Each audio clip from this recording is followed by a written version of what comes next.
Las 7 palabras de la cruz. En la cruz, Jesús nos enseña que el perdón puede ser unilateral.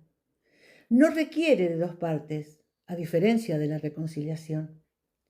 Uno de los pasajes bíblicos más leídos en la Semana Santa es, obviamente, el relato de la crucifixión. Recordamos los sufrimientos de Jesús, su pasión.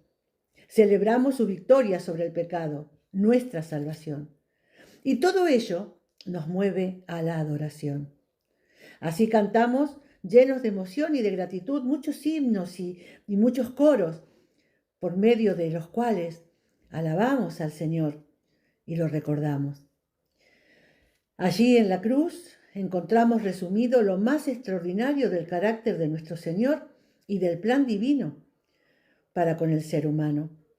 El sermón de las 7 palabras ha inspirado innumerables predicaciones y escritos en la historia. Juan Sebastián Bach lo recoge en su emocionante Pasión, según San Mateo, y ahí él transmite el espíritu inigualable de este texto bíblico. En esta reflexión, hoy, Viernes Santo, quiero compartir solo un aspecto de las 7 palabras, que cuando lo descubrí me impresionó y dejó en mí una huella indeleble. Se trata, por supuesto, de su contenido, pero en especial del orden en que Jesús pronuncia estas frases. A simple vista parece algo casual, pero un análisis detallado nos muestra cómo en este orden el Señor trae algo muy significativo y es el reflejo de las prioridades del Señor, el reflejo formidable de su carácter y de su corazón pastoral. Para mí, en la cruz es donde la belleza del carácter de Cristo alcanza su máximo esplendor. Es la hora de la mayor oscuridad y, sin embargo, sus palabras brillan como oro refulgente. Profundizar en estas 7 palabras de Jesús me ha ayudado a amarle más a Él y ha moldeado mi acercamiento hacia las personas, en especial a las que sufren a lo largo de mi vida. La sensibilidad de Jesús hacia su prójimo, su amor y preocupación por los que estaban a su lado, alcanzan en esta frase su clímax. Lo más natural en las horas previas a una muerte por condena es que la persona se concentre en sí misma, en sus pensamientos, en sus emociones, alejándose de su entorno. Un proceso de ensimismamiento tan lógico como comprensible. Incluso cuando esta muerte es por enfermedad, todos entendemos que el centro no son los demás, los que la acompañan, sino el que está a punto de partir. En la cruz ocurre exactamente lo contrario. Jesús se olvida de sí mismo y de sus necesidades y se concentra en los que están con él. No importa que sean sus enemigos, los que le estaban torturando, unos simples desconocidos, los malhechores, o un ser tan amado como su madre. Para todos tiene palabras justas que necesitaban. A cada uno de ellos les habla conforme a su necesidad, tal como se profetizó 400 años. El Señor me dio lengua de sabios para saber hablar palabras, dice Isaías 54. Nunca nadie ha tenido una demostración tan grande de amor en la hora de la muerte. Un corazón pastoral genuino. Pero el buen pastor, el príncipe de los pastores, murió pastoreando. Las palabras de Jesús en la cruz contienen como un tesoro comprimido la esencia del carácter divino del Evangelio. Su profundo amor hacia todos, sin excepción. Su sensibilidad exquisita hacia los que sufren. Su sabiduría para hablar a cada uno según su necesidad. En las 3 primeras frases o palabras, Jesús muestra una preocupación intensa por los que estaban cerca de él. Todos aquellos que en aquella hora de angustia y dolor supremo eran su prójimo. A cada uno de ellos le da una palabra, la palabra que más necesitaban. En Lucas 23:34 el Señor dice: Padre, perdónalos porque no saben lo que hacen. Jesús muere perdonando. Todo el acto salvífico en la cruz se simboliza en el perdón divino. Juan 3, 14 y 15. Pero era conveniente hacer explícito este perdón con palabras claras, audibles, contundentes, con una fuerza emocional arrolladora y una autoridad espiritual definitiva. Al clamar, Padre, perdónalos, Jesús verbaliza el sentido de su vida en este mundo. De hecho, el nombre de Jesús significa, Él salvará a su pueblo de sus pecados. La petición de perdón no se refería solamente a los que de forma directa le estaban humillando, los soldados y autoridades religiosas, sino a todo ser humano, como lo describe en detalle el cántico de Isaías 53. En la cruz, Jesús nos enseña que el perdón puede ser unilateral. No requiere dos partes, a diferencia de la reconciliación. Yo puedo y debo perdonar, aunque mi ofensor no me haya pedido perdón. Esteban, bajo la furia de las piedras que lo estaban matando, fue el primero en imitar de forma modélica a su Maestro y Señor. En Hechos 7, 60, nosotros somos llamados a hacer lo mismo. La segunda palabra, la palabra de salvación. De cierto te digo que hoy estarás conmigo en el paraíso. Jesús murió acompañado de dos desconocidos. Probablemente nunca antes estos malhechores se habían cruzado con Jesús ni habían escuchado sus palabras. La historia es conocida a las puertas de la muerte.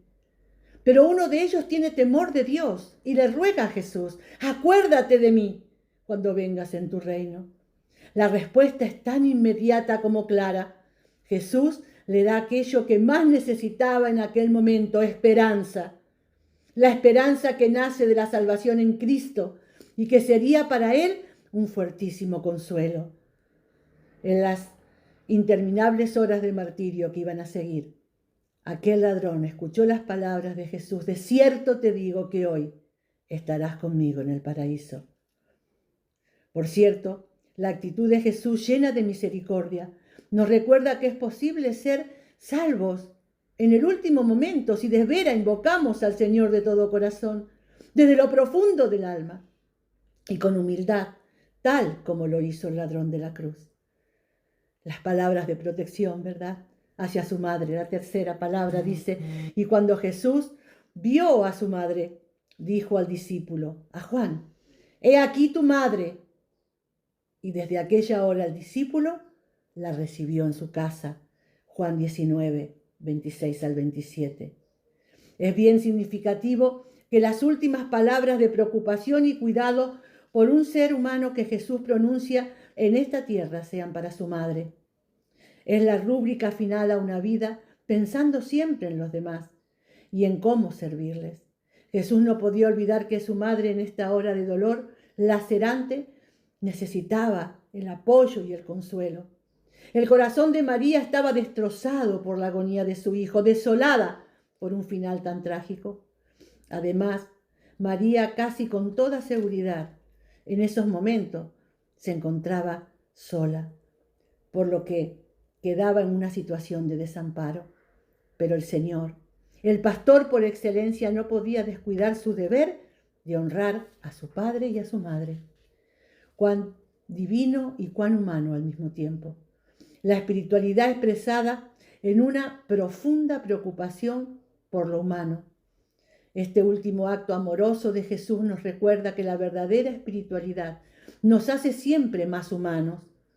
La primera evidencia de que amamos a Dios nos recuerda que el mismo Juan, en su primera epístola, nos recuerda que es amar al hermano que tenemos al lado. Y el pastor debe empezar su pastoreo en su propia casa. Por ello Jesús encomienda el cuidado de su madre a su amigo, a su discípulo amado, el sensible y tierno Juan, aquel que estaba recostado al lado de Jesús. Y Juan cumplió de forma inmediata la petición de su Señor. Dice Juan 19, 27, desde aquella hora el discípulo la recibió en su casa. Las necesidades propias al final. Las necesidades propias al final. Después de esto Jesús dijo, tengo sed. Juan 19, 28. Dijo también en Mateo 27, 46, Dios mío, ¿por qué me has desamparado?